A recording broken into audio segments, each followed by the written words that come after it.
It's a ride on a roller coaster that you didn't buy a ticket for. When they put his PET scans up, he lit up like a Christmas tree. From head to toe, he had tumors throughout his body, in his bones and his muscle, his soft tissue, lymph nodes, and his brain, and then eventually it went to his liver. The cancer was an all-out assault on Ryan, and we waged an all-out assault on that cancer, and had a great response initially. Tremendous improvement in the disease, but then unfortunately recurred later on. And sometimes after those recurrences, you end up dealing with cancer cells that have figured out a way to become resistant to your standard chemotherapy agents. And you know, radiation was tried, high-dose chemotherapy was tried. Unfortunately, we're unable to cure the disease. Ryan probably stole an extra 25 months of life that he probably wouldn't have had because of the aggressiveness of that cancer. And we really, as you look at that, it's the money raised by Children's Cancer Research Fund, created a protocol that was unique to Ryan. It was the monies raised by Children's Cancer Research Fund that allowed him to become the first pediatric recipient of TomoTherapy and making the days in the hospital from 7 to 37 days at a time manageable. You know, what I probably remember most of all is Ryan not letting it get to him too much. You know, Ryan was going to keep going. Ryan had his plans, and you know, come on, Joe, figure out how we're going to get there.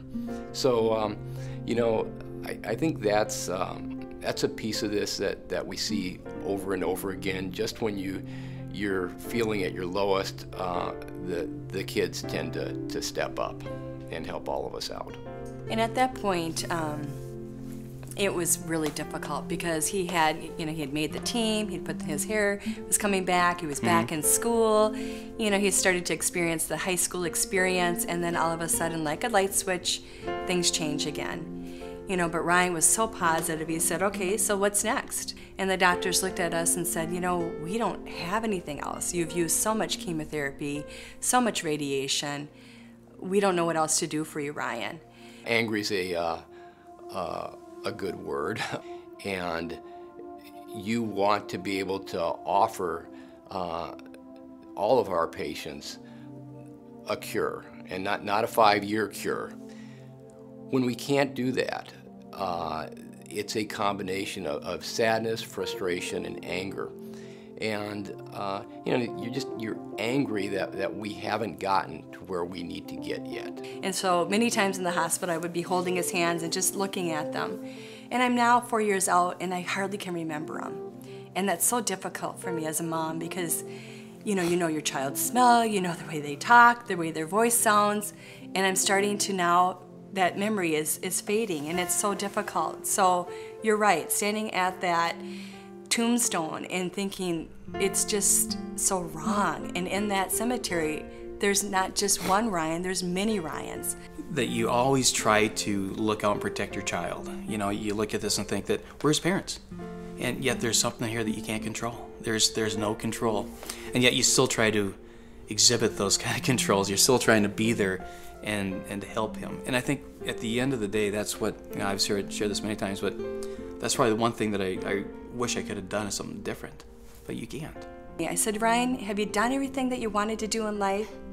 He said, yeah, well, everything, except I never danced with Sophie. I came downstairs at 5:55, and here Ryan was standing with Rob flat-footed next to the hospital bed. And he looked up with bead across his lips because he's in pain. And my first thought as a mother, I was like, oh my goodness, you know, lay him down. But then I thought, way to go, Ryan. And he said, yeah, he said, all I need now is Sophie. And we said, yeah. And so we just told him how wonderful and how lucky we felt to have Ryan. And that we felt that Ryan was a gift.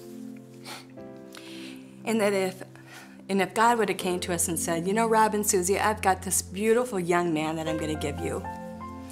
He's going to be bright, he's going to be articulate, but the bad news is that in 15 years from now, you'll lose him. Deal or no deal, I would take that deal today.